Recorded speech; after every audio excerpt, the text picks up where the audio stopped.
नाज़रीन आदाब, खैर मकदम में आपका। आप देख रहे हैं जी सलाम और मैं हूं इमरान खान आपके साथ हाजिर हैं हम लेकर आज का मुद्दा। जी हां, और आज का मुद्दा है 3 तलाक बिल, जिद पर अड़ा बोर्ड। जी हां, ट्रिपल तलाक के मुद्दे पर ना तो बयानबाजी रुक रही है और ना ही इसको कानून को लेकर के मुस्लिम समाज में एक राय बन पा रही है। अब जहां मुस्लिम पर्सनल लॉ बोर्ड 3 तलाक पर कानून बनने के बाद अदालत जाने की बात कह रहा है, तो अपोजिशन बिल में तरमीम की बात उठा रही है। लेकिन सवाल है कि क्या ट्रिपल तलाक बिल की मुखालफत महज सियासत के लिए हो रही है या फिर वाकई बिल में कुछ खामियां हैं? इन्हीं सवालों के साथ शुरू करते हैं आज का मुद्दा।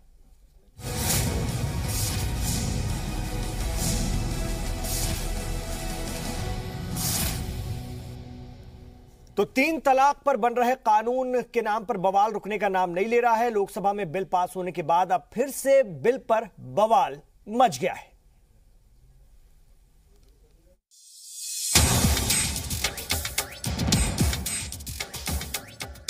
संसद में चली एक लंबी बहस और मुखालफत के बाद आखिरकार लोकसभा में 3 तलाक पर बिल पास हो गया। दीगर पार्टियों और मुस्लिम तंजीमों ने सरकार के इस बिल की मुखालफत की। लोकसभा में बिल पास होने के बाद अब मुस्लिम पर्सनल लॉ बोर्ड ने सरकार के 3 तलाक पर बन रहे नए कानून की मुखालफत तेज कर दी है। मुस्लिम पर्सनल लॉ बोर्ड का कहना है कानून शरीयत में मुदाखलत है और कानून बनने के बाद वो अदालत का दरवाजा भी खटखटाएंगे। अदालत का रास्ता बिल्कुल खुला है। पहले तो हम देखते हैं कि कोशिश करेंगे कि राज्यसभा में इसको रुकवाया जाए और जो भी अहले सियासत है उनसे हम गुफ्तगू करने की भी कोशिश करेंगे, उनको समझाने की कोशिश करेंगे, बिल में कहाँ कहाँ कमज़ोर पॉइंट है उसको बताने की कोशिश करेंगे। उसके बावजूद भी अगर ये लोग पास कर दिया बिल को तो फिर उसके बाद हमारा दूसरा रास्ता है अदालत का दरवाज़ा खटखटाएंगे। वहाँ भी अगर नाकामी मिली तो जो भी जमहूरी तरीके से, पुरअमन तरीके से एहतजाज के तरीके हो सकते हैं वो तरीके अख्तियार करेंगे। मुल्क के जितने उलमा हैं वो माशाअल्लाह इस पर गौर फिक्र कर रहे हैं और ईमान वाला को जो भी बताएंगे आप लोग मानेंगे, बिल्कुल मानेंगे। इसके लिए तो हम जान भी दे सकते हैं। हाँ, ये हमारा ईमान है, कुरान पर ईमान है और कुरान के खिलाफ तो हम नहीं बर्दाश्त कर सकते हैं।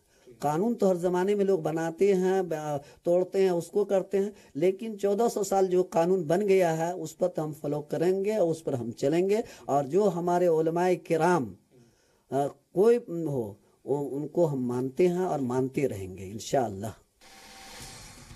लोकसभा में पास होने के बाद बिल अब राज्यसभा में जाएगा, लेकिन उससे पहले बिल पर बवाल मचना शुरू हो गया है। कांग्रेस बिल से सजा के प्रोविजन को हटाने की मांग कर रही है, लेकिन सरकार बिल में किसी भी तरह की कोई तरमीम करने के मूड में नहीं दिख रही। हमारा उस बिल को पूरी तरह से विरोध नहीं है। कुछ उसमें जो ये है आर्टिकल्स है वो उसमें बदलाव लाने के बारे में ही हमारा कहना है। लेकिन कुछ सवाल अपने जवाब की तलाश में घूम रहे हैं कि आखिर मुस्लिम तंजीमें 3 तलाक की मुखालफत क्यों कर रही है। आखिर मुस्लिम पर्सनल लॉ बोर्ड इस कानून की क्यों मुखालफत कर रहा है, जबकि एक नशिस्त में 3 तलाक देने का हुक्म कुरान में भी नहीं। आखिर मुस्लिम तंजीमों या मुस्लिम पर्सनल लॉ बोर्ड ने इस एक नशिस्त में दी जाने वाली 3 तलाक पर पहले गौर व फिक्र क्यों नहीं किया? क्यों इस मामले को खुद ही नहीं सुलझा पाए? ऐसे में सवाल उठता है कि क्या मुस्लिम पर्सनल लॉ बोर्ड अपने वकार के लिए या खुद को मुसलमानों का हमदर्द साबित करने के लिए 3 तलाक पर बन रहे कानून की मुखालफत कर रहा है? मुजम्मिल अयूब के साथ जी मीडिया के लिए दिल्ली से शोएब रजा की रिपोर्ट। तो शाहबानों से लेकर के सारा बानों तक का ये जो सफर है, ये हिंदुस्तान के न्यायिक इतिहास या हम कानूनी तारीख जिसको कह सकते हैं, वो एक बड़ी एक यात्रा है, एक बड़ा एक सफर है और इसको इस नजरिए से भी देखा जा सकता है। अब हालांकि इस पर जो कुछ बहस हो रही है, बवाल हो रहा है और मुस्लिम पर्सनल लॉ बोर्ड की जो किरकिरी हुई है उसके बाद अब वो कह रहे हैं कि अगर ये कानून बन जाएगा तब भी हम अदालत जाएंगे और भी ऑप्शन मुतबादिल तलाशते हैं। तो ये एक बहुत अजीब सी स्थिति है और बड़े अजीब से हालात हैं। साथ में कहीं कुछ कंफ्यूज करने की कोशिश तो नहीं हो रही है, ये भी हम जानने की कोशिश करते हैं। पॉलिटिकल पार्टीज का स्टैंड भी हम जानने की कोशिश करेंगे। हमारे साथ जो खास मेहमान पैनल इस वक्त है, मैं आपको उनसे मुखातिब करा दूं। इस वक्त हमारे साथ स्टूडियो में है डॉक्टर ख्वाजा इफ्तिखार अहमद साहब जो कि सियासी तज्जियाकार हैं। सर खैर मकदम है आपका। डॉक्टर अली ताहा शौकत साहिबा हैं जो कि इस्लामिक स्कॉलर हैं और बहुत जारहाना अंदाज में अपनी बात रखती हैं। उनसे हम बात करेंगे, बहुत खास तरीके से वो बोलती हैं। और डॉक्टर सैयद अतहर हुसैन दहलवी साहब हैं, चेयरमैन हैं अंजुमन मिनहाज रसूल के, वो भी इस वक्त हमारे साथ हैं। सर आपका भी खैर मकदम है। मैं महेश वर्मा जी को भी अपने साथ जोड़ूंगा, Bharatiya Janata party media department के आप हेड हैं, और मोहम्मद अली खान भी हमारे साथ होंगे, कांग्रेस के तर्जुमान हैं, उनसे भी हम बात करेंगे। सबसे पहले मैं बात करूंगा डॉक्टर अली ताहा शौकत साहिबा से। ये जानना चाहेंगे मैडम, अब तो बिल लोकसभा में पेश हो गया और वहां से वो पास भी हो गया है, मुस्लिम पर्सनल लॉ बोर्ड का अब जो स्टैंड है उसको आप कैसे देखती हैं? देखिए, मैं थोड़ा सा ये अर्ज करूंगी कि ये जो बिल पास हुआ है, मैं थोड़ा सा इसके पहले भी सूरत हाल पे रोशनी 2-3 जुमलों में डालना चाहूंगी।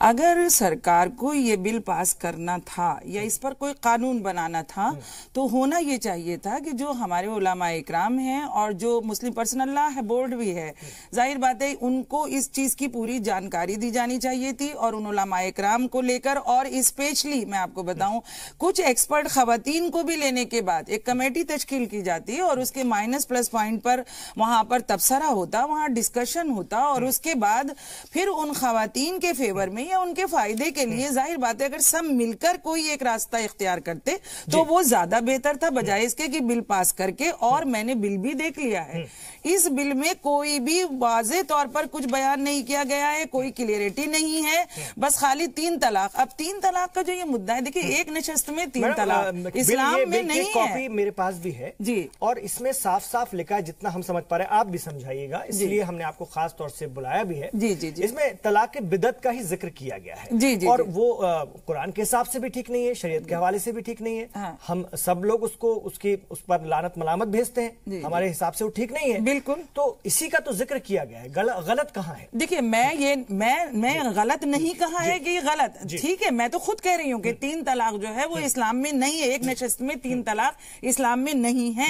लेकिन मैं सिर्फ ये कहना चाह रही हूँ कि ये जो कानून बना है और इसमें जो तलाक बिदअत का तस्करा किया गया है, आप ये बताइए कि जब इस तरीके के कुछ केस गवर्नमेंट के सामने आएंगे तो आप ये बताइए कि वो किस तरह प्रूफ करेंगे कि इस औरत को तलाक बिदअत दी गई है? आप ये बताइए मुझे। कमरे के अंदर जी, कमरे के अंदर तलाक बिदअत हो गई और या घर के अंदर तलाक बिदअत हो गई, किसने सुना, कौन गवाह, क्या प्रूफ? ये तमाम चीजें सोचने और समझने की थी। इस पे सबसे पहले डिस्कशन होना चाहिए था। इस पे उलमा, देखिए उलमा इकराम से हमारे मुस्लिम समाज में उलमा इकराम का एक मकाम है और हम उसको किसी भी तरह से कमतर नहीं कर सकते, ना देख सकते हैं। इसलिए कि अगर हम उनकी बराबर होते तो हम उनको वो मकाम ना देते। और जाहिर बात है कि देखिए, मैंने पहले भी कहा है कि हर दवा हर मर्ज के लिए से नहीं की जाती है, बल्कि हर मर्ज के लिए किसी स्पेशलिस्ट को देखना पड़ता है। फिक़ही मसाइल जितने हैं उनको वही जान सकता है जो फिक़ह का को जानता है। लेकिन मैडम एक बात थी, जो बात मौलाना अब कह रहे हैं या आप लोग जो कह रहे हैं,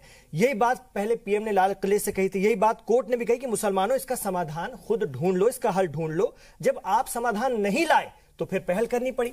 देखिए, एक बात हम आपको बताएं, मैंने माना कि उन्होंने किले से कहा, किले से तो बहुत बातें होती हैं, मैंने माना कि उन्होंने बताया, लेकिन मैं आप ये कह रही हूँ कि जब ये बिल बना था, आप मेरे जुमलों को देखिए, जब ये बिल बना था और इसकी बिल को एक शक्ल दी गई थी, तो उस वक्त में हमारे यहाँ हमारे उलमा हजरात की या एक्सपर्ट खवातीन की या मुस्लिम समाज के कुछ अहम लोगों की इसमें क्यों नहीं उनको शामिल किया गया? मैं एक बात आपसे ये कहना चाहूंगी। और दूसरे मैं ये बताऊंगी, देखिए कानून तो बहुत बनते हैं, मैं ये कानून तो बहुत बनते हैं, जहेज पे भी कानून बना। आप मुझे बताइए कि जहेज क्या रुक गया ये? आप ये बताइए। और सुनिए, नहीं, एक बात हम आपको बताएं, कानून बनना तो नहीं रुके। यही तो सवाल है कि कानून बनाना चीज नहीं है, बल्कि कानून का इम्प्लीमेंट और कानून के बाद होने वाले जितने हालात हैं उनके ऊपर नजर-ए-सानी रखना और वाकई ईमानदारी से उस पर वर्क करना बेइंतहा जरूरी है। और इसमें सिर्फ सुनिए, इसमें सिर्फ गवर्नमेंट अकेले कुछ नहीं कर सकती है, इसमें भी फिर भी उन्हें समाज को साथ लेना होगा, मुस्लिम समाज को, फिर भी उन्हें उलमा इकराम को साथ लेना होगा, फिर भी उन्हें हालात को सामना होगा। और ये चीज मैं आपको हजरात को बता दूं कि जिस तरीके से आज भी जहेज नहीं रुका, जिस तरीके से आज भी रेप नहीं रुका, उसी तरीके से आपने भले कानून बना दिया, लेकिन इसका भी एक तरीके से बेजा इस्तेमाल किया जाएगा। आप ये बताइए कि मैं यहाँ एज ए इस्लामिक स्कॉलर ये वाली बात कह रही हूँ कि अभी मैंने बहुत सी बातें सुनी है, लेकिन मुझे बहुत अफसोस होता है कि एक मुस्लिम ही लेडी अगर बैठकर ये कह दे कि पूरा मुस्लिम समाज जो है वो एक मुस्लिम महिला को कमतर नजर से देखता है? आप ये बताइए, अकेले वाहिद मुस्लिम मजहब चैलेंज के साथ कहती हूँ कि जहां पे औरत को बराबर का हुकूक दिया गया, आप अपने हुकूक को पहचानिए तो सही, बेदार तो होइए, आप जागिए तो सही। सबसे बड़ी बात यह कि आप ना बेदार है ना कुछ सवाल उठा रहे हैं। आप मुझे ये बताइए कि हमारे यहाँ जब किसी को तलाक दी जाती है तो तलाक में जो इद्दत की मुद्दत होती है, तो इद्दत की मुद्दत में जो तलाक देने वाला शख्स होता है वो औरत को पूरा गुजारा भत्ता देता है। उसके अलावा उसके जो औलाद होती है उसकी सारी किफालत की जिम्मेदारी मर्द की होती है। आप ये बताइए, आपने तो ये कानून बना के कह दिया कि मर्द को 3 साल की सजा हो जाएगी।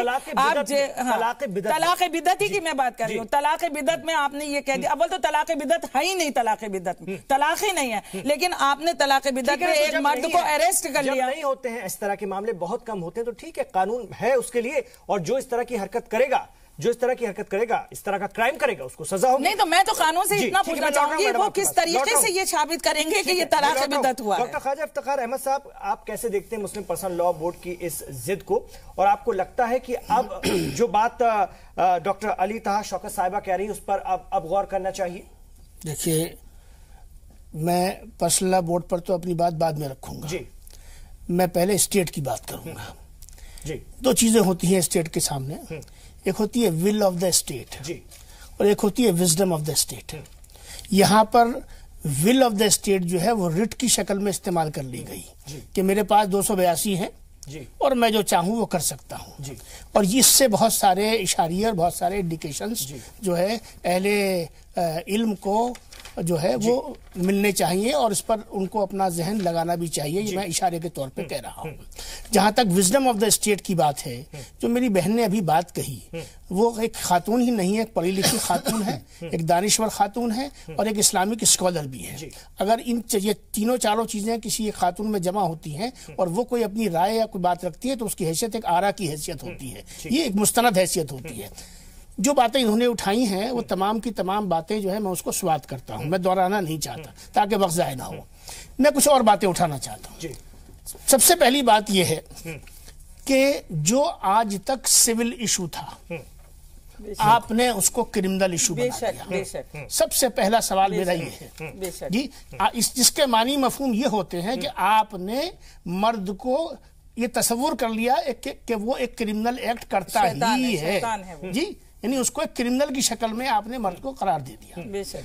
तीसरी बात जो मैं कहना चाहता हूँ वो ये कहना चाहता हूँ कि भाई ऐसी क्या जल्दी थी, ऐसी क्या मजबूरी थी, ऐसे क्या हालात बन गए थे? कोई आसमान टूटने वाला था क्या? ये आग की बारिश होने वाली थी? क्या होने वाला था कि आपको जो है ओवरनाइट आपने जो है उसको करके फटाफट कर दिया आपने? ये जो चीज है, ये उस सरकार के लिए, उस हुकूमत के लिए तो ये बात गले से उतर जाती अगर वो वाकई अपने कौल की सच्ची होती है। ये हुकूमत ये कहती है, मेरे बारे में अक्सर लोग ये कहते हैं, समझ में नहीं आता बीजेपी का कि कांग्रेस का है। मैं ईमानदारी की बात करता हूँ, ठीक है, फरीक बन के बात नहीं करता, जिसकी जितनी गलत है उतनी कहता हूँ। बात ये है कि आपने जो है वो इतनी उजलत के अंदर आपने ये कानून बनाया। आप कह रहे हैं सबका साथ सबका विकास, 425 में एक नहीं, 282 में एक नहीं। आप देखिए हमारी 29-30 रियासतें हैं, एक बहुत छोटी सी रियासत की एक गवर्नर, कहीं हमारी नुमाइंदगी नहीं है। आप मुझे बताइए, आप जो है, अच्छा इसके अलावा आप आइए, आप मुस्लिम अपीजमेंट की बात करते हैं। भाई मुझे ये बताइए कि आज आप तो मुस्लिम का लफ्ज इस्तेमाल नहीं करते थे, और कोई इस्तेमाल करता था तो आप कहते थे साहब ये तुष्टीकरण हो रहा है। आज आपके जुबान पे सिवाय मुस्लिम मुस्लिम मुस्लिम के अलावा कोई दूसरी बात ही नहीं आ रही है। इस कदर एक सवाल का और जवाब दीजिएगा, इसी से जुड़ा है, इसलिए मैं पूछ रहा हूँ कि सरकार का अगर सियासी फायदा उठाने से भी मुस्लिम खवातीन का अगर फायदा हो जा रहा है तो मौलानाओं को, पर्सनल लॉ बोर्ड के लोगों को क्या दिक्कत? मैं फायदे और नुकसान पे आऊंगा, और सरकार की और जो बुनियादी बातें हैं वो कहनी जरूरी है, वरना आपकी बहस बेमानी होकर रह जाएगी। बात यह है कि आपका जो अमल है वो तमाम मामलात के अंदर अगर उस तरीके का अमल चला होता है, जिस बात को आपने मुझे बीच में आपने दरमियान में आप आए, मैं वो ये कहने जा रहा था कि भाई इशू है बुनियादी तौर से अथर साहब मुस्लिम एम्पावरमेंट का और विमेन एम्पावरमेंट का।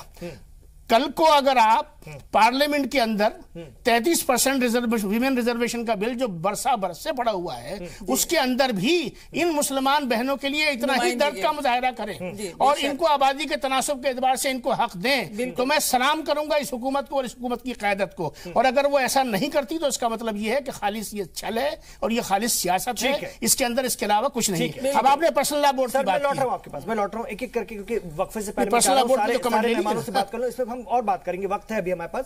हमारे साथ खास तौर से सैयद अतहर हुसैन दहलवी साहब भी चेयरमैन है अंजुमन मिनहाज रसूल के।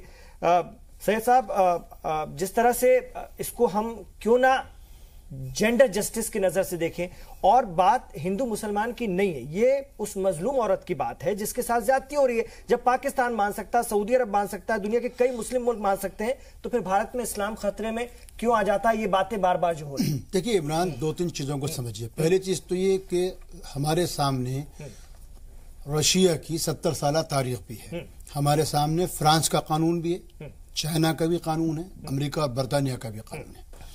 वहां भी मुसलमान उन तमाम कवानीन के बावजूद अपनी जुदागाना शनाख्त और शरीयत के एहतमाम के साथ जिंदगी गुजार रहे हैं। इसलिए इस मुल्क में भी कोई भी कानून है, शरीयत ना तो कोई मट्टी के घरौंदा है, ना रेत का टीला है, ना पेंसिल का निशान है कि उसको मिटा दिया जाए या तोड़ दिया जाए। शरीयत मेरी रूह है, मेरी आसास है, मैं उसकी पाबंदी करूंगा। जिस तरीके से कुछ औरतों ने यह दावा करा कि वो शंकराचार्य हैं, इसी सुप्रीम कोर्ट ने कहा कि औरत शंकराचार्य नहीं हो सकती, यदि शंकराचार्य की परंपरा है।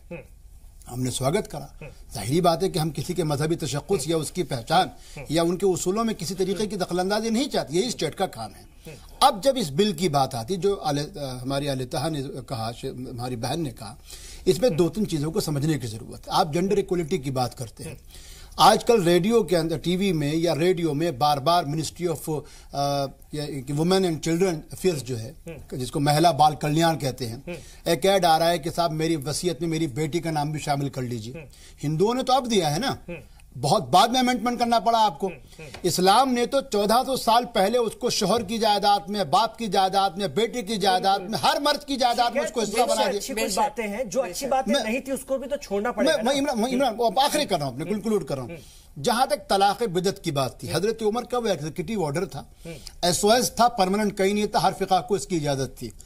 हर भाई शिया नहीं मानते, अहले हदीस नहीं मानते, हमने उनको पाबंद थोड़ी करा है। अब जब आप बिल लेके आए, इस बिल के साथ साथ जो ख्वाजा इफ्तिखार साहब ने कहा, इसमें सबसे बड़ा मामला जमहूरी अक़दार का है, पार्लिमानी निजाम का है।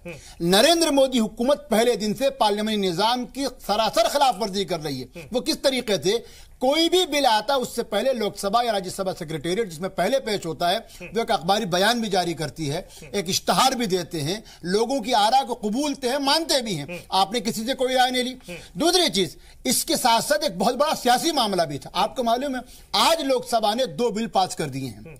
एक है बैंकों के दिवालिया होने का, दूसरा उनकी कॉन्स्पिरेसी का।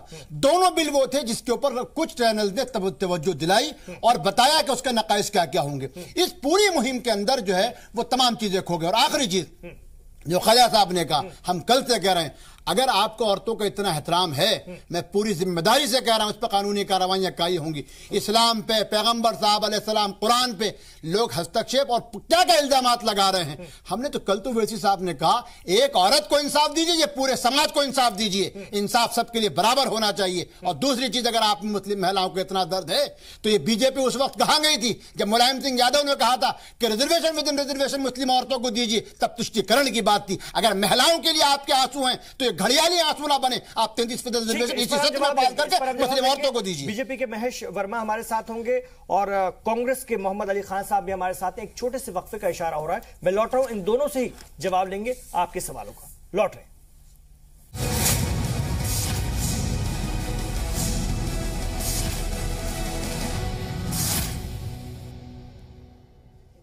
तो ट्रिपल तलाक पर अड़ा हुआ है मुस्लिम पर्सनल लॉ बोर्ड। और इससे पहले, ब्रेक से पहले हमने डॉक्टर अली तहा शौकत साहिबा को सुना, सैयद अतहर हुसैन दहलवी साहब को सुना और डॉक्टर ख्वाजा इफ्तिखार अहमद साहब को सुना, और उनके सवालों के जवाब तलाशने की कोशिश करते हैं।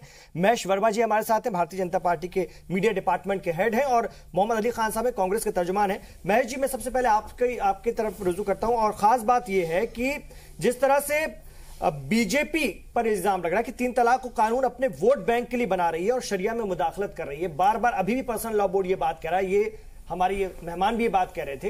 आप लोग इसको कैसे डिफेंड करेंगे? देखिए साहब, एक तो जैसे अभी हमारे दोस्त जो है, जो बीजेपी को इस बात के लिए ब्लेम कर रहे हैं कि जो कुछ भी बिल आता है या बिल से पहले के जो प्रोसेस होते हैं उसको किसी भी तरह से सरकार ने फॉलो नहीं किया। पहले तो मैं इनका ये ब्लेम है, ये जो आरोप है इनका, ये मैं दुरुस्त कर दूं कि ये सुप्रीम कोर्ट का ऑर्डर है। उस ऑर्डर को पहले पढ़िए, समझिए कि वो ऑर्डर क्या था।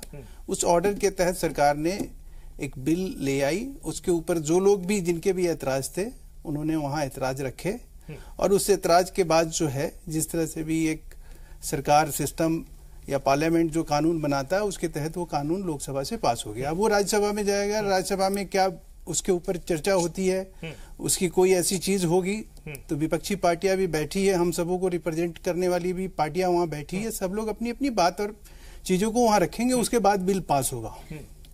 लेकिन सबसे बड़ी बात है कि जो ये जिल्लत भरी एक जलालत होती थी इसके नाम पर, 3 तलाक के नाम पर, अगर उससे हमारी मुस्लिम बहनें अगर बाहर निकलती है और उनको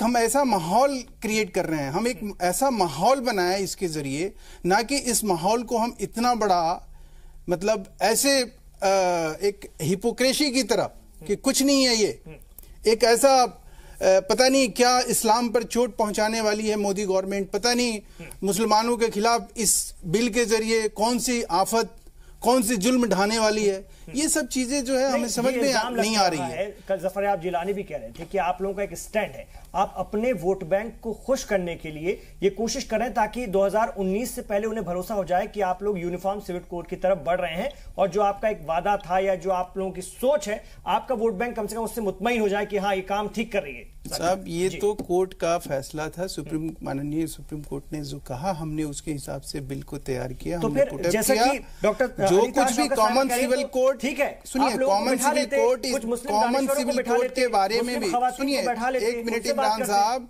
कॉमन सिविल कोड को भी लेकर बहुत सारी गलतफहमी हमारे मुस्लिम भाइयों के बीच में है, उन्हें उस चीज को भी समझना चाहिए। समझने में कोई चीज बुराई नहीं है, उसके ऊपर डिबेट करने में, उसके ऊपर कोई बहस करने में, कोई बातचीत करने में कोई बुराई नहीं है। लेकिन जो सबसे बड़ी बात है वो, साहिब आपसे कुछ पूछना चाहती हूँ जी। महेश शर्मा जी, मैं आपसे एक सवाल करना चाहती हूँ। आप मेरी जो मेन पॉइंट है आप उस पर जरा सा ध्यान दीजिए।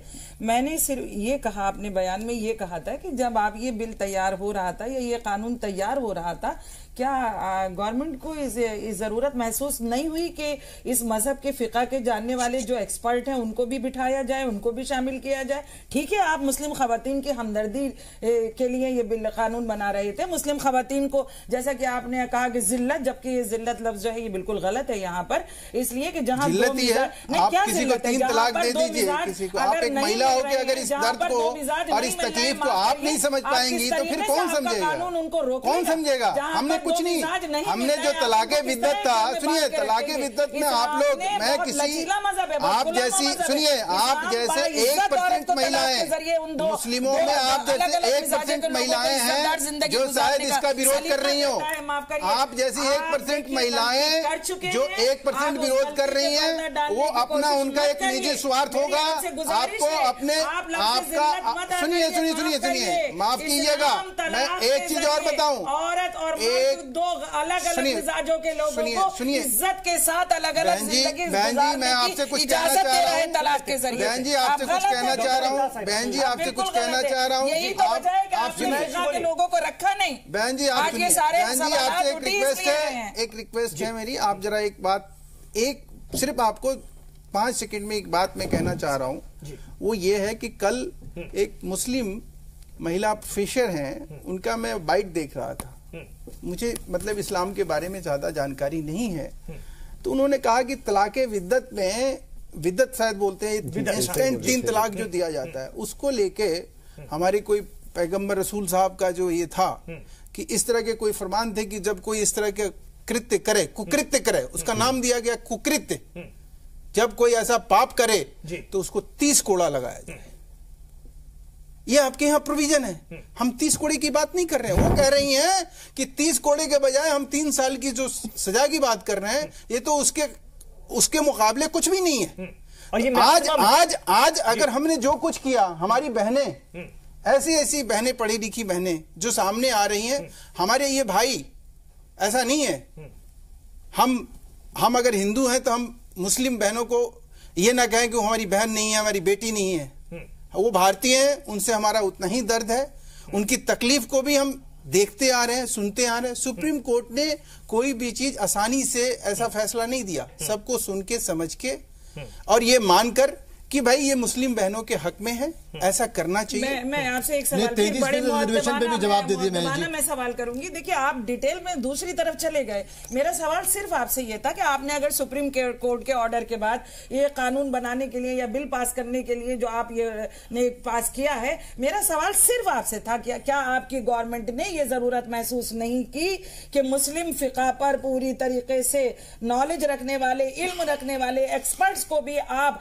भाई समझ के हमदर्दाना अंदाज में, जिस तरह आप कह रहे हैं हमें बहुत मोहब्बत है मुस्लिम समाज से, उनकी खवातीन से और पूरे मुस्लिम समाज से, तो क्या आपने ये महसूस नहीं किया कि आप उनको शामिल कर लेते हैं? आप आ जाइए ना, आप उन सब चीजों के सुनिए आने की बात नहीं, सुनिए, ये जमहूरियत है, ये प्रजातंत्र है, ये लोकतंत्र है। जमहूरियत में हम सुनिए बहन जी, आप मेरी बात को सुनिएगा, आपको अच्छा लगेगा। इस सरकार की सबसे खूबसूरत बात यह है कि आप a being a Muslim activist, being a Muslim संगठन, आप किसी भी बात को, अपने किसी भी प्रस्ताव को सरकार के आगे रख सकती हैं। आज नहीं, जरूरी नहीं है कि आज बिल में आपको कोई अच्छी चीज दिखाई दे। All India Muslim personal law board है जो सुप्रीम बॉडी है मुसलमानों के इस देश में, उनके कोई सुझाव अच्छे आते हैं सरकार के पास, तो क्यों नहीं मानी जाएगी? मुस्लिम पर्सनल लॉ बोर्ड आपके कहने के लिए जरूरी थोड़ी है कि आपको ही सरकार बुलाए।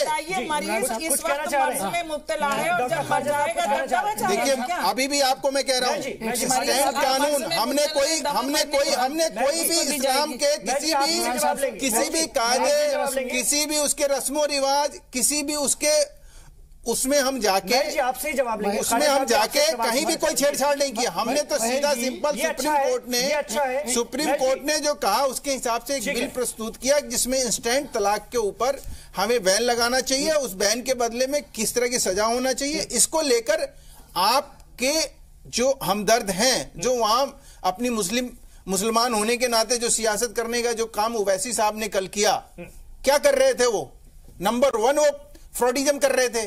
वो कर क्या रहे थे वहां पे? उनके सारे के सारे संशोधन वो पॉलिटिकल मुसलमानों के साथ, इस्लाम के साथ तो मजाक है।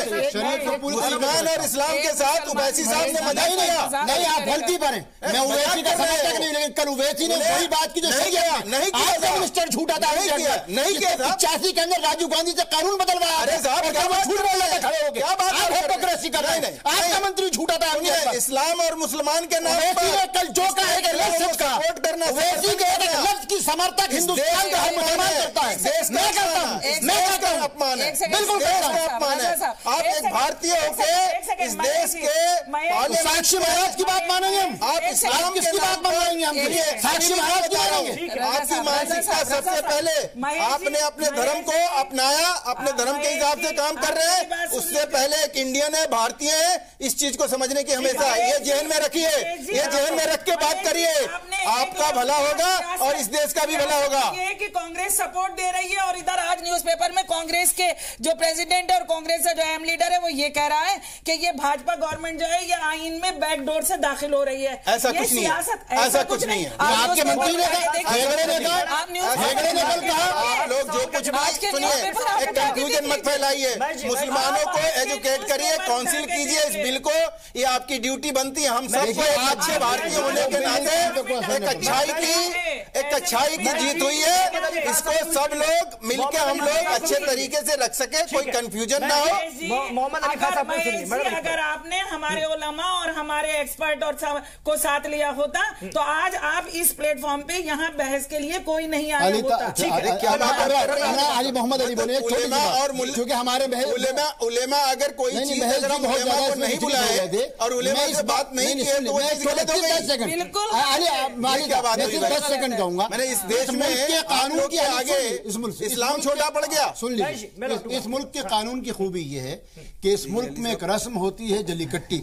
जलीकट्टी को लेकर हाईकोर्ट प्रतिबंध लगा देता है, सुप्रीम कोर्ट में बैन लग जाता है, और हमारे तमिलनाडु के लोग आके कहते हैं नहीं साहब ये हमारी रिवाज है।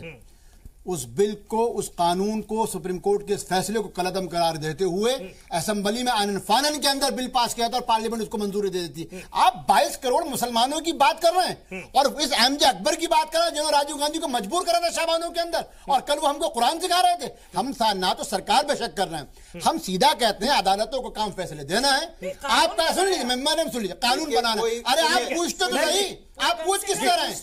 मौलाना साहब मशवरा नहीं हुआ, इस्लाम सिखाने की चीज नहीं है, इस्लाम सिखाने की चीज नहीं है, इस्लाम अपनाने की, इस्लाम पे चलने की। और हम अपने मौलवियों के जरिए सीखेंगे जनाब। मौलवियों का आप किसके जरिए सीखेंगे ये आपका चॉइस है। हम आपको न सिखाने जा रहे हैं न बताने जा रहे हैं, लेकिन हम एक बात जरूर आपसे कहेंगे कि आप हिंदुस्तानी हैं और उस मिजाज को देखिए सर, कायम रखिए। 52 साल तक हम उनकी तरह नहीं जो आज सत्ता में 52 साल तक तिरंगे से भागते थे। हम उनके साथ नहीं जो नाथुराम गोडसे के साथ थे, हम अबुल कलाम आजाद के साथ थे, पटेल के साथ थे। हम उनके साथ नहीं जो 52 साल तक तिरंगे का हम उस साक्षी महाराज के साथ नहीं है जो नाथुराम गोडसे की इज्जत करता है। क्या बात कर रहे हैं? आपके ये कह देने से कोई भी आदमी आपका इस्लाम बड़ा नहीं हो जाएगा। हम तीन तलाक की बात कर रहे हैं, देने से आप बड़े नहीं हो जाएंगे, इस्लाम बड़ा नहीं हो जाएगा। आप इस्लाम की तौहीन कर रहे हैं। आप इस्लाम के नाम पर यहाँ जो बहस कर रहे हैं वो इस्लाम की तौहीन है। देखिए आप लोगों की हर बात में हमारे हिंदुस्तानी होने पे शक क्यों? अली साहब इस पर बात शक नहीं कर रहे हैं, हम ये कह रहे हैं कि उस मिजाज कहीं ना कहीं आपके रूह दिखनी चाहिए जी। आपको खामोश होना पड़ेगा। कांग्रेस हमारी आपसे ज्यादा अगर किसी में चिंता करिए तो कांग्रेस में करिए। आज जब जरूरत पड़ी माफी नहीं मांगने वाले, आज वही कांग्रेस उसको लगा कि हाँ तलाक के मामले में हमने जो सहमानों में गलती करी वो अरबानों में ना करें। ठीक है, मैं जी मैं और वो हमारे साथ खड़ी है। दूसरों को ये सोचने पे आप जैसे लोग अगर इस बात को अच्छे तरीके से पेश नहीं कर पाएंगे, कांग्रेस क्या चाहती है, कांग्रेस क्या चाहती है, वर्ग के लोगों को अच्छे से काउंसिल नहीं कर पाएंगे। ये आपकी सबसे बड़ी फेलियर है साहब। सोच रहा था आपके समाज की एक गलत चीज खत्म हुई है। सरकार को धन्यवाद करिए। 3 तलाक पर जो बहस हुई बड़ी, उसमें जो है काफी बवाल हुआ है, लेकिन आज बहुत अच्छे से हम लोग सुकून से अपनी बात रख रहे थे। मदरसों के मॉडर्नाइजेशन मैं जी आपको थोड़ा खामोश होना पड़ेगा। कम से कम सैकड़ों प्रोग्राम हम मुसलमान भाइयों के कांग्रेस का चला रहे हैं, लेने दीजिए। इतना फायदा मिल रहा है उनको। मैं जी मुझे कांग्रेस का पक्ष कह नहीं सकते हैं कि ये सरकार मुसलमान विरोधी है। आपसे मैं और सवाल करूंगा। मैं जी यही बात हमेशा उठाता है। मैं जी मुझे कांग्रेस का पक्ष लेने दीजिए। या कोई भी हो, हर टाइम यही कहा जाता है हम मुस्लिम विरोधी हैं, हम जब से आए हैं मुसलमानों के खिलाफ। मैं जी आप थोड़ी देर खामोश हो जाइए। मैडम एक मिनट, माफी के साथ मैडम एक मिनट। आप ये घिसे पिटे दो मैडम एक मिनट, आप हिंदुस्तानी मैडम कांग्रेस का क्या रुख है जरा समझ लें। कांग्रेस का क्या रुख है समझ लें। आप सियासत की बात कर रहे हैं। हम बहन जी वो कह रहे हैं जिससे कि ये लगे कि हम सब यहाँ बैठे हुए लोग सबसे पहले हिंदुस्तानी हैं। आपके पास आऊंगा, दूसरों को भी बोलने दीजिए प्लीज। मैडम मैं आपके पास आऊंगा, मैडम मैं आपके पास आऊंगा। ये बहस का, ये हमारा मुद्दा है नहीं बहस का। मैं अपनी बात कहने ऑडियो बंद कर दीजिए, ऑडियो बंद कर दीजिए, ऑडियो बंद कर दीजिए। मैं जी ऐसे में आपका ऑडियो बंद हो जाएगा, आपकी आवाज नहीं जा पाएगी। सुन लीजिए प्लीज प्लीज।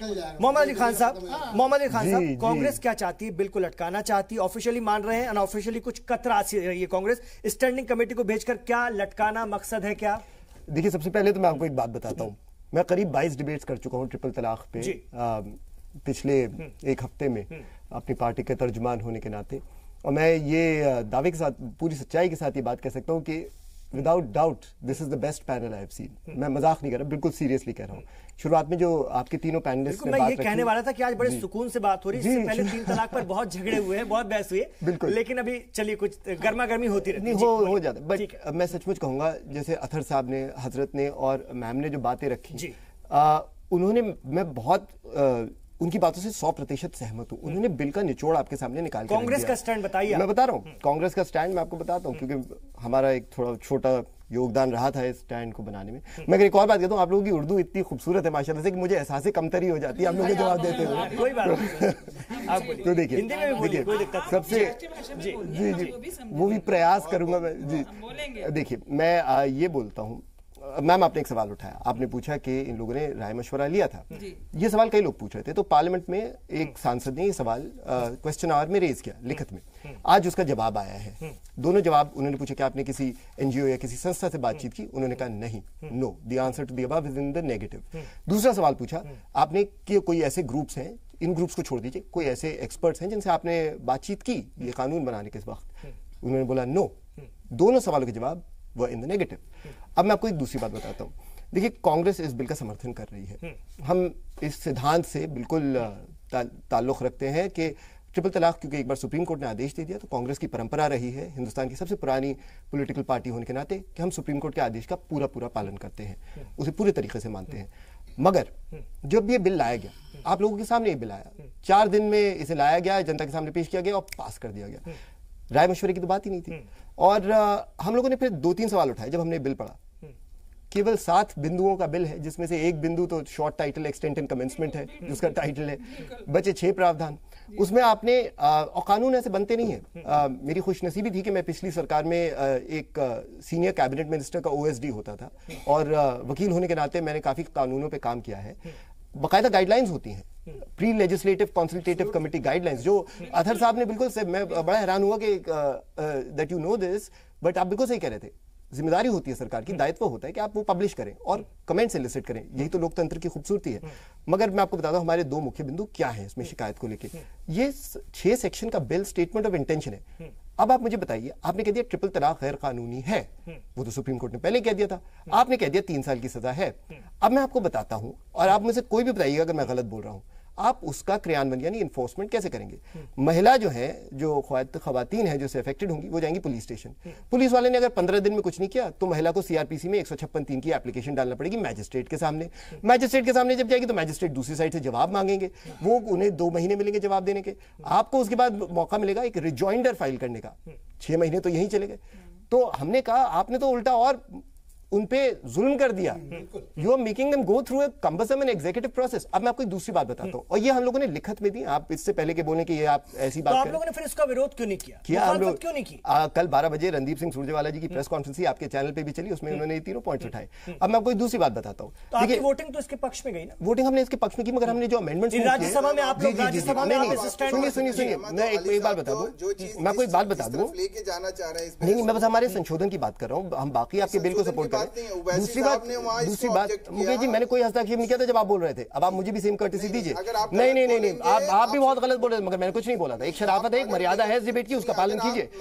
मैं आपके से एक बात करूँ, अगर आप ऐसे करेंगे मैं आपसे बिल्कुल डिबेट नहीं करूंगा, मैं उठ के चला जाऊंगा, अगर आप ऐसे करेंगे तो। मैं सिंपल बात कह रहा हूँ, आप लोग 2 हफ्तों से इसके बारे में बात करें, अब किसी की सुन भी लीजिए। आप हमें मत सिखाइए। नहीं, आप मैं सुनिए मेरी बात महेश जी, मैं अपने आपको इस बात पे मुझे फख्र होता है इस बात पे कि मैं सिर्फ तथ्यों पे आधारित बात करता हूँ, मैं विचारधाराओं पे नहीं करता। सुनिए, अगर आप वकील रहे हो, जिस प्रकार के जर्नलिस्ट आज आप रहे हैं, अब मैं उस पर जिक्र नहीं करना चाहता। आप सुनिए मेरी बात। आप मुकेश जी, आप इससे पहले कि आप मुझे दोबारा इंटरप्ट करें, मैं आपको वार्न कर रहा हूं, I will again embarrass you अगर आपने मुझे उससे हस्तक्षेप किया। आप सुनिए मेरी बात, आप सुनिए मेरी बात, आप सुनिए मेरी बात। मैं आपको एक बात बताता हूँ, देखिए मुकेश जी, आप मुझे सेम कर्टेसी दीजिए जो मैंने आपको बोलने नहीं दे रहे, आप किसी को बोलने नहीं दे रहे। आपके आने से पहले इतना अच्छा डिबेट चल रहा था, आप आते हैं यहाँ पे कहते हैं छोटे। दूसरी बात सुनिए मेरी बात, मैं आपको लीगल पॉइंट पे बात बताता हूँ और आप मुझे बताइए मैं अगर गलत बोल रहा हूँ।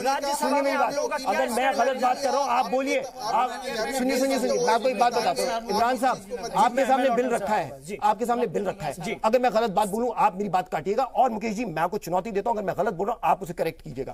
सुनिए मेरी बात महेश जी, सॉरी, हाँ महेश जी, सॉरी, हाँ ठीक है, चलिए देखिए, सुनिए अब आप मेरी बात सुनिए, बहुत हो गई इधर उधर की बातें।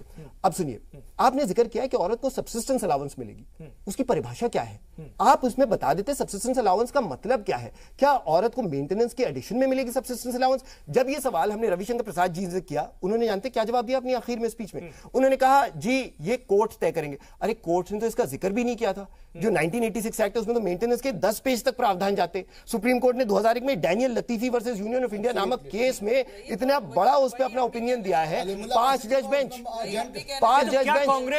कांग्रेस सिद्धांतिक तौर पे बीजेपी इसका क्रेडिट भी ना ले जाए, कांग्रेस का अपना लगता है कि एक वोट बैंक उससे खुश भी रहे, और कांग्रेस को लगता है कि राज्यसभा में हम जो है इसको कहीं अड़ा दे। क्या है राज्यसभा में इनकी मेजॉरिटी है, राज्यसभा में इनकी मेजॉरिटी है, बिल तो पास हो जाएगा, मगर हमारी जिम्मेदारी है विपक्षों के नाते बातें सामने रखें। अली मोहम्मद साहब से सवाल है, मैं इन दोनों से कर रहा हूं। हमारा कहना यह है सुप्रीम कोर्ट का फैसला तमाम तर, देखिए यहाँ भारतीय जनता पार्टी की अपनी परेशानी क्या है। ये जिलानी साहब ने बड़ी अच्छी बात की, बिल हमारे लिए नहीं है, बीजेपी को अपने वोटर को बताना है कि हम साहब ये काम कर रहे हैं। इसमें वजाहत के साथ कहा गया, जिसको ये नहीं बता रहा मुल्क के सामने, कि किसी भी सूरत में ये बिल का इतलाक रियासत जम्मू कश्मीर पे नहीं होगा। एक तरफ आप बात करें सारी महिलाओं की, दूसरी तरफ आप उसी रियासत को छोड़ना जहां मुस्लिम औरतों की सबसे अक्सरियत है। अगर आप में इकबाल है, मोरालिटी है, विल है, विजडम है, तो आप रियासत जम्मू कश्मीर जहां आप अलायंस में, आप कहिए कि वो भी ऐसा बिल लाए और वहां भी पारित करवाइए, हमारे ऐसा करेंगे नहीं।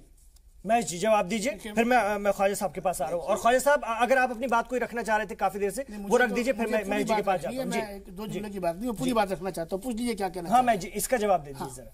नहीं, इनका जो कंसर्न है, इनकी जो चिंता है, ये चीज जो है कश्मीर में लागू होगा कि नहीं होगा, क्या होगा क्या नहीं होगा। बिल को सुनिए, अगर बिल सुनिए, कानून अगर एक कानून पार्लियामेंट में बनाई गई है और कश्मीर जेएनके गवर्नमेंट उसको लागू करेगी, नहीं कर सकती, क्यों नहीं करेगी? ये सर है आर्टिकल 370 है। आप जो अगर वहाँ जम्मू कश्मीर गवर्नमेंट के पास ये अख्तियार है ना कि वो विधानसभा में इस चीज को पेश करे, वो पेश करे, इस तरह की कोई चीज ले आए, वो प्रस्ताव रखे, इस तरह की चीजों को करे। बहुत ऐसे कानून बने हैं जो इस देश में, जो अन्य राज्यों में लागू कराने के लिए वहाँ के विधानसभा में। सुनिए जरा, देखिए ये सवाल जो अभी हमारे मौलाना अथर देलवी साहब ने किया, ये सवाल रविशंकर प्रसाद जी से किया जा चुका है और उन्होंने कहा है कि हाँ ये कश्मीर में लागू नहीं होगा। ये ऑन रिकॉर्ड कह चुके हैं। कुछ और हमारा इशू कश्मीर नहीं है। बड़े अदब के साथ एक बात मैं उनको ये कहना चाह रहा था, बुनियादी बातें सुन लीजिए आप जो अभी तक नहीं हो पाई हैं। देखिए, सबसे पहली बात ये, जितना ये सब अभी हंगामा हुआ है, बुनियादी नुक्ता जो है वो ये था, सबने यही बात उठाई है, लेकिन इतनी गर्मा गर्मी हो गई उसके अंदर कि देखिए इस मुल्क में जमहूरियत है, कानून एक जगह पे आप एक अमल करते हैं, दूसरी जगह पे दूसरा अमल करते हैं। मैं आप ही को आपके अमल की तरफ ले जाता हूं। लॉ कमीशन को कॉमन सिविल कोड के हवाले से आपने एक काम दिया हुआ है, कितने महीने से कर रहा है, कितने साल से कर रहा है। इसका मतलब यह है कि आप एक तरीक़ाकार में बिलीव करते हैं कि अगर कोई बुनियादी कानून लाना है, बनाना है, मुल्क के अंदर कोई बुनियादी तब्दीली लानी है, तो उसको पूरा वक्त दिया जाना चाहिए, उसमें जो कंसर्न एक्सपर्ट्स हैं उनको मौका दिया जाना चाहिए, सोसाइटी से पूछा जाना चाहिए, और जो भी उसके स्टेक होल्डर्स हैं उनकी सारी बात को लेना चाहिए। अगर आप एक मामले में तो उस पर अमल करते हैं, दूसरे मामले में आप उस पर अमल नहीं करते, ये एक बात हुई। दूसरी बात यह है कि देखिए सुप्रीम कोर्ट ने एक फैसला कर दिया और उस फैसले के मुताबिक जो हनफी स्कूल ऑफ थॉट हमारा है, बाकी तो इसको कोई मानता ही नहीं है।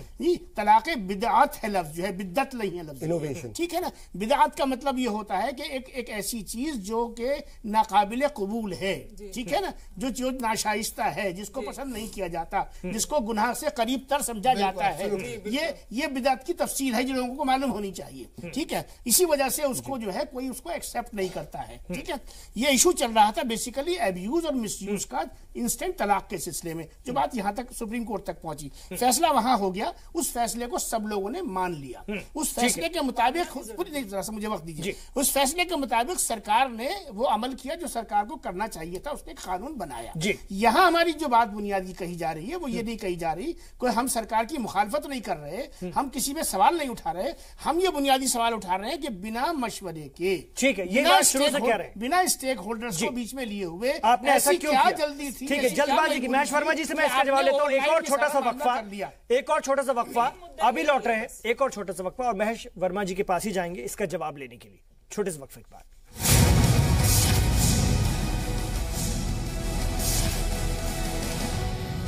तीन तलाक पर पर्सनल लॉ बोर्ड अड़ा हुआ है, अभी भी उसकी अपनी दलाइल है और उसको लेकर के हम बात कर रहे हैं। तो ये जिद है और अगर अब बात करनी है तो फिर बात क्यों नहीं हो रही? आपके पास क्या है इसके लिए प्रोफार्मा? वो भी पेश नहीं किया जा रहा है, ये भी एक बड़ी अजीब सी बात है। एक पशु पेश के कुछ हालात हैं, इस पर हम बात कर रहे हैं। और महेश जी से कुछ सवाल किए थे, हाँ महेश जी से कुछ सवाल किए थे, लेकिन महेश जी के पास जाने से पहले, क्योंकि महेश जी जब बोलेंगे तो फिर शायद मोहम्मद अली खान साहब को बोलने में दिक्कत होगी, पर मैं मोहम्मद अली खान साहब से पहले जरा पूछ लूं, आप ना कांग्रेस का रुख मोहम्मद अली साहब से अगर जी कोई बात नहीं, कोई बात नहीं, वक्त हमारे पास कम है। मोहम्मद अली खान साहब, कांग्रेस का रुख ना आप साफ बता नहीं रहे, क्या है कांग्रेस कुछ पशुपेश में है, क्या है इसमें क्लियर नहीं हो पा रहा है। देखिए 3 बिंदु आपके सामने, आप संशोधन की बात कर रहे हैं, कुछ सुधार? नहीं, मैं जल्दी बता देता हूँ आपको बहुत ही संक्षेप में। पहली बात, 3 साल की सजा लानी है, ले आओ। आपको इसे क्रिमिनलाइज करना है, कर दीजिए। आपने जो प्रोसेस दिया है उस पर हमें आपत्ति है, मैंने आपको बता दिया किस वजह से आपत्ति है। आपने कहा है औरतों को सब्सिस्टेंस अलाउंस मिलेगी, हम कह रहे हैं उसकी परिभाषा एक्सपैंड कर दीजिए। कितने मिनट लगेंगे पार्लियामेंट में अमेंडमेंट्स मूव करने के लिए? 5 मिनट हम लोगों ने तैयार कर रखे, हमने पेश किए थे, वो वोट डाउन हो गए थे।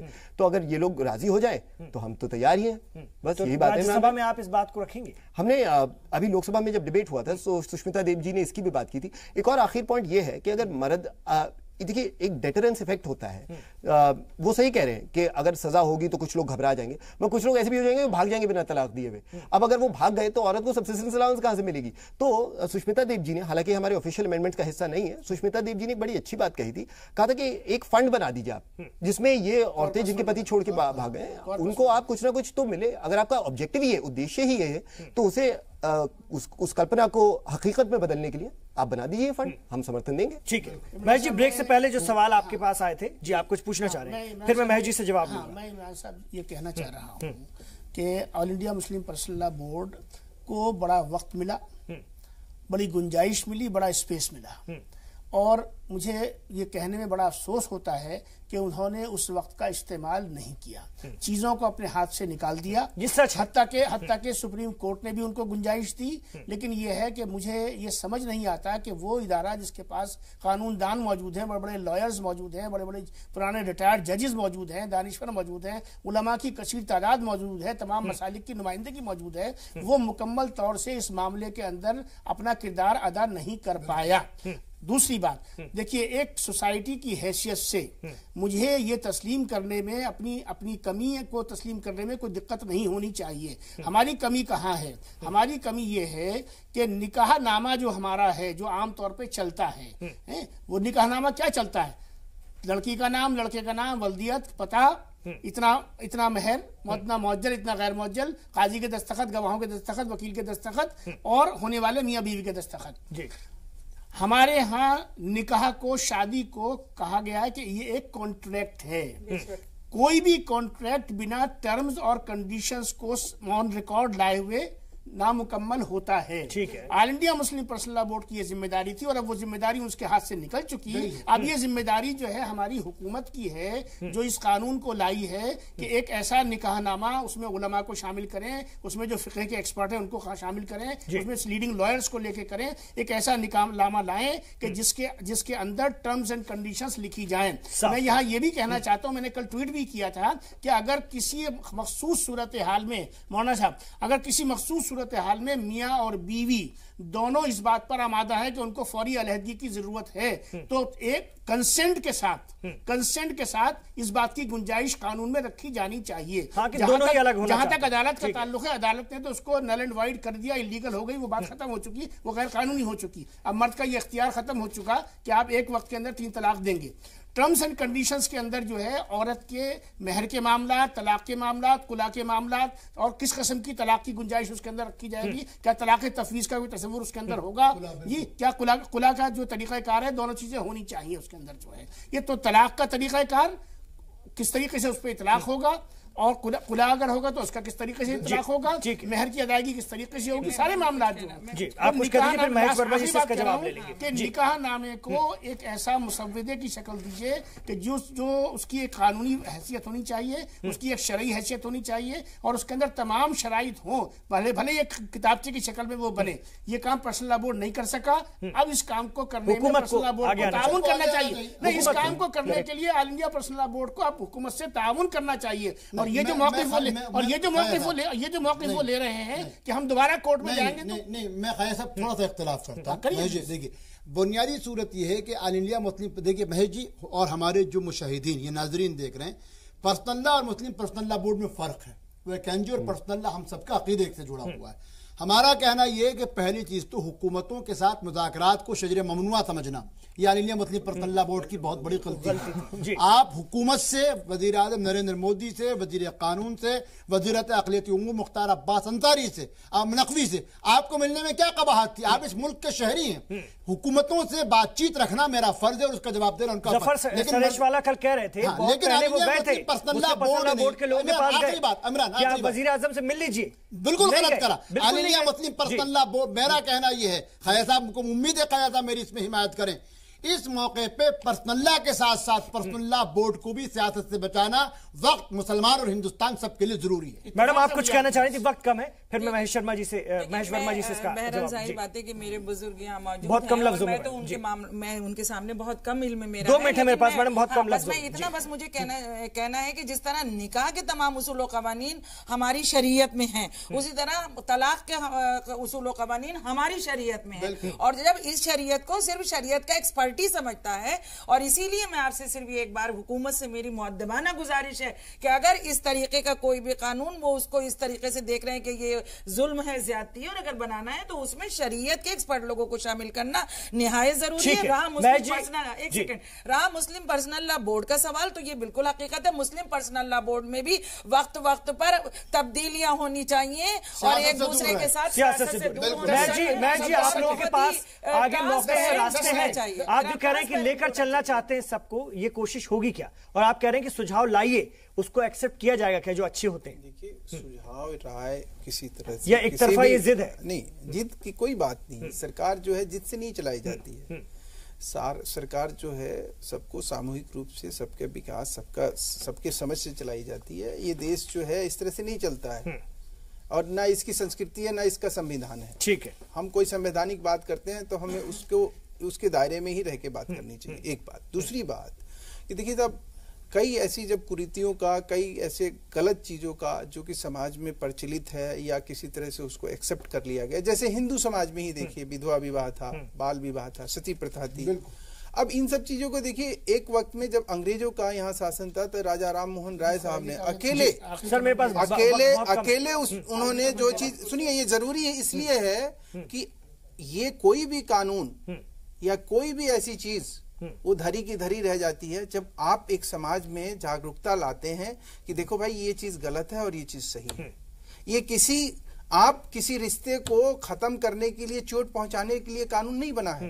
ये रिश्तों को सुधारने के लिए, उसमें सुधार की और गुंजाइश बनाई जाए, लोगों के अंदर कम से कम प्यार प्रेम से रहने की एक भावना, कोई छोटी सी बात पर एक बिना भय के प्रीत नहीं आता है। हमारे यहाँ ये अवधारणा है, प्रीत न हो तो गुसाई। तो इस चीज को मानना पड़ेगा कि अगर हम कुछ कर रहे हैं तो वो इस समझ के साथ कर रहे हैं कि हमारे मुस्लिम भाई बहन, हमारी बेटियां भी हैं, हमारी बहनें भी हैं, जिनके घर की बहन और बेटियां इस तरह की जिल्लत उठा रही हैं, इस तरह की परेशानियां और दुश्वारियों को वो झेल रही हैं। आज के डेट में सिर्फ इस बात के लिए आलोचना किया जाए कि हमसे पूछा नहीं गया, हमसे कहा नहीं गया। अरे हम अपने अंदर सुधार, हम अपनी चीजों को ठीक कर लें। हमें यहाँ से बहस और बढ़ेगी सर, वक्त बिल्कुल नहीं है सर, बिल्कुल भी वक्त नहीं है सर, बिल्कुल भी वक्त नहीं है। बहुत शुक्रिया। मैं सिर्फ ये कहना चाह रहा हूँ कि ये जो अभी हमारे मौलाना अतहर साहब ने कहा कि जो हमने न मिलने का जो तरीका इख्तियार कर रखा है, आज भी खत लिखा गया है। मैं आपके चैनल से ये अपील करना चाहता हूं कि भाई वजीर आजम से मिलने में कबाहत क्या है। ये अच्छी बात है, बिल्कुल जाना चाहिए। बहुत शुक्रिया महेश जी, आप तमाम लोगों का बहुत शुक्रिया, बहुत अच्छी राय। और यहाँ हम लोगों का मकसद ये था कि बिल तो लोकसभा में पास हो चुका है, अब इसको लेकर यही बात होनी चाहिए कि अब आगे क्या हमारे पास मुतबादिल है कि अब कुछ बात हो सके और कुछ बेहतरी हो सके, इसमें और अच्छा हो सके। अब इसी पर बात हो सकती है और यही हमारा मकसद था। बहुत अच्छी बात हुई, हमारे नाज़रीन को भी अच्छा लगा। बहुत बहुत शुक्रिया आप लोगों का। आप देखते रहिए जी सलाम।